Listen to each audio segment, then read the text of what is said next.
Hello everyone and welcome to Scholarships Corner. So in this video we're going to see how to actually fill in the application form of Turkey burslari scholarships. If you haven't watched the video about the details of Turkey burslari scholarships, then I suggest you to go and watch the video first and then come back here to see how to actually fill in the application form.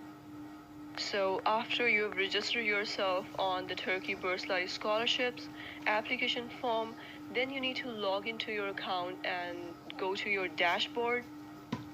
So I'm just clicking on login.